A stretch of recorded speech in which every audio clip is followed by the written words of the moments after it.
All right, Cubs. Time to go to bed. Yes, I know it's late and your parents aren't home yet. I'm only babysitting as a favor to your mother. She and I go back a long way. Longer than you can realize. But yes, I know. It's not the first time I've babysat for you. But here's the thing. You pups should be in bed. I let you stay up way later than I was supposed to. And now I have to make sure you're asleep before your parents get back. Because I'm sure they'd be upset at both you and me if you were still awake. Fine, Cubs. That's all right. Now get tucked in. You had your water. You went to the bathroom, right? Brush your teeth. All right. Since it's me, I'll make you forego the prayers because, I don't really believe in that.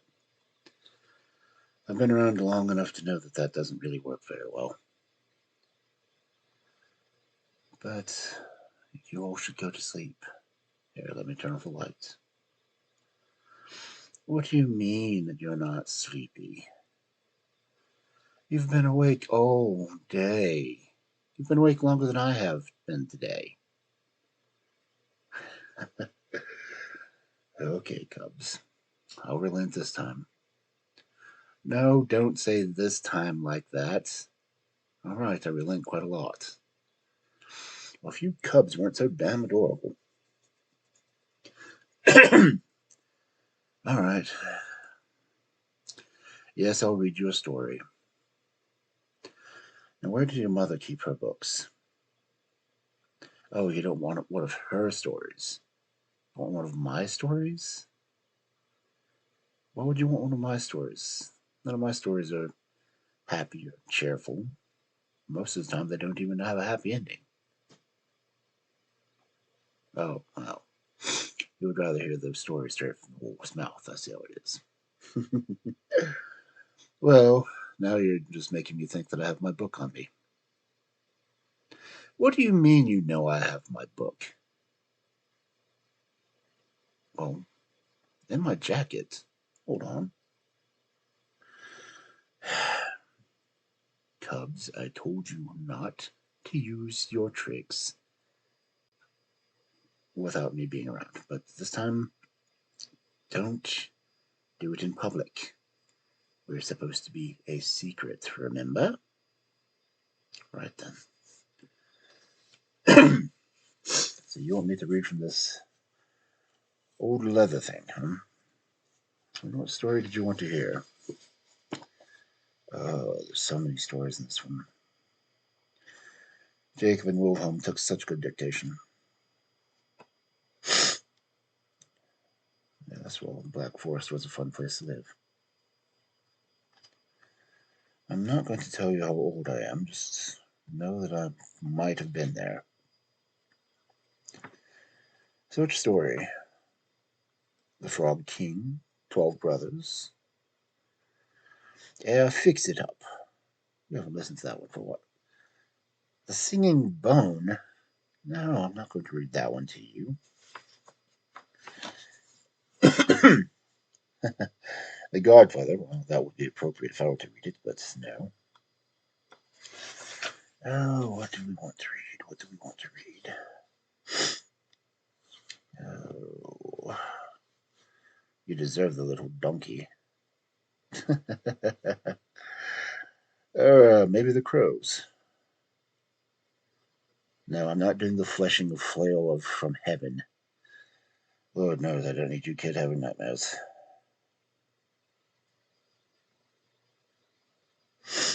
Oh, you want that one. But you want my version of it. You don't want Little Red Riding Hood, you want Little Red Cap. I see how you are. Well, since you asked so nicely, and you do promise you'll go to sleep as soon as we're done, right? Let's see, that is on page 85. Donde? Ah, there they are. Little Red Cap. Are you comfy? You don't need to go up and do anything else. You'll both stay in your bed. All right, so take your word for that. Little Red Cap. Once upon a time, there was a sweet little maiden. Whoever laid eyes upon her couldn't help but love her. But it was her grandmother who could never give the child enough. One day she made her a present, a small red velvet cap, and since it was so becoming and the maiden always wanted to wear it, people only called her Little Red Cap. One day her mother said to her, "Come, Little Red Cap, take this piece of cake and a bottle of wine and bring them to your grandmother. She's sick and weak, and this will help strengthen her. Be nice and good and greet her from me. Go directly there and don't stray from the path, otherwise you'll fall and break the glass, and your grandmother will get nothing."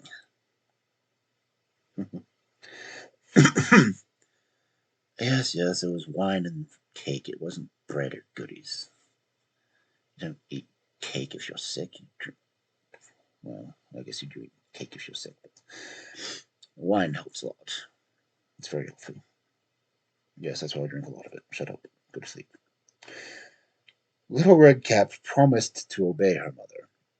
Well, the grandmother lived out in the forest, half an hour from the village, and as soon as Little Red Cap entered the forest, she encountered the wolf. This is not your Uncle Strider, I promise. Well, I might be lying. He won't deny it or he won't admit it. He's a wolf that way. However, Little Red Cap didn't know what a wicked sort of animal he was and was not afraid of him. He was rather charming in his own way. "Good day, Little Red Cap," he said. "Thank you kindly, Wolf. Where are you going so early, Little Red Cap?" "To grandmother's." "What are you carrying under your apron?"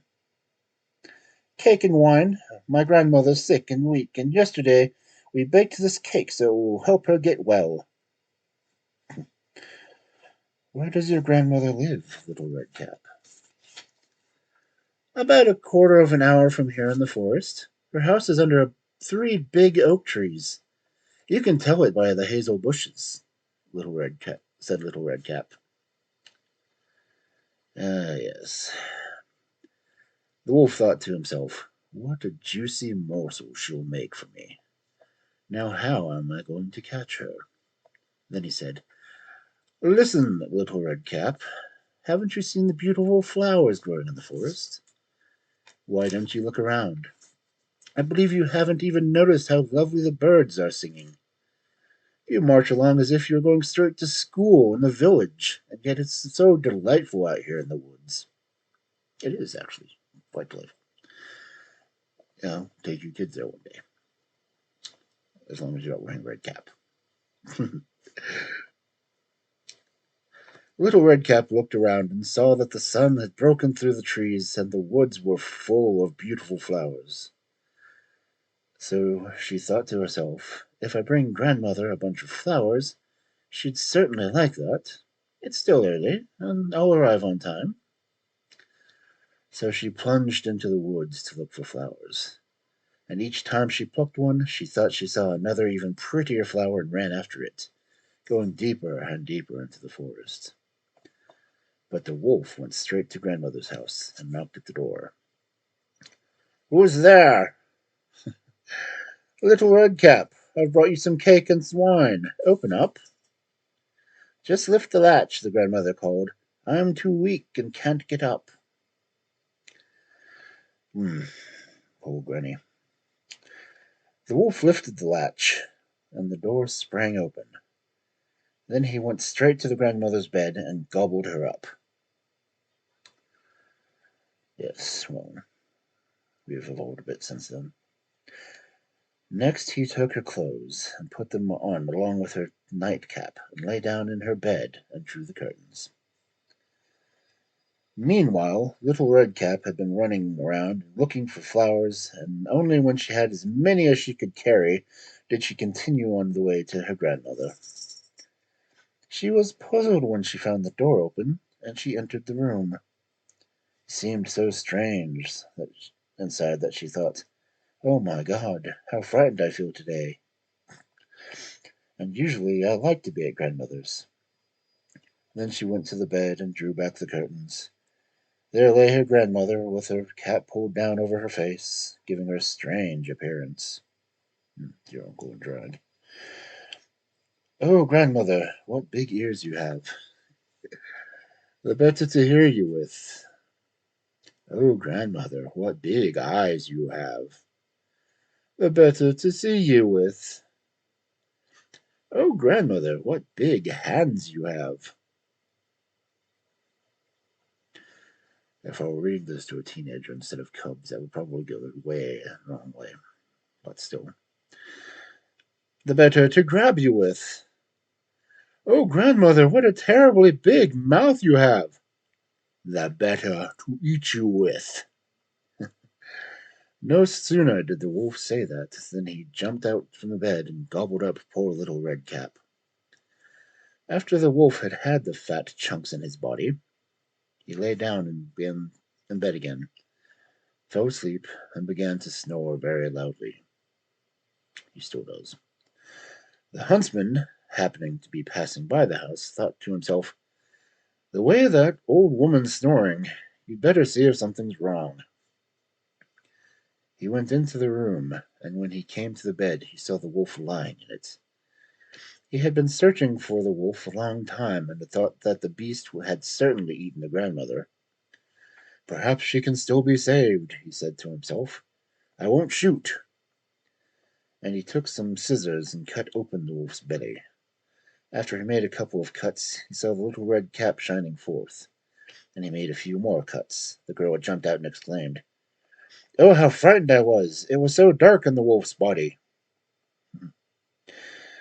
Soon the grandmother emerged alive. Little Redcap quickly fetched some large heavy stones, and they filled the wolf's body with them. When he awoke and tried to run, the stones were so heavy that he fell down at once and died.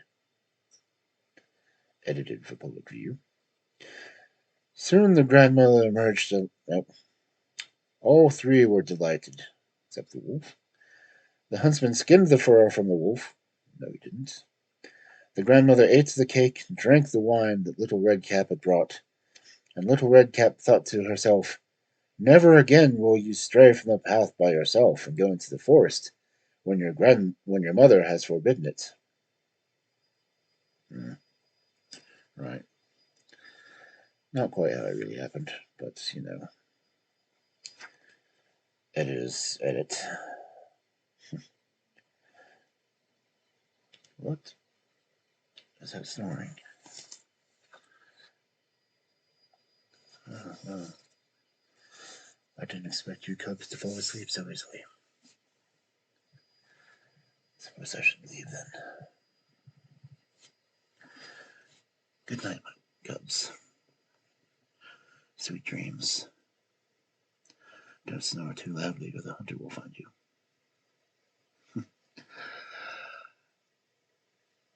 Sweet dreams, my cubs. Good night.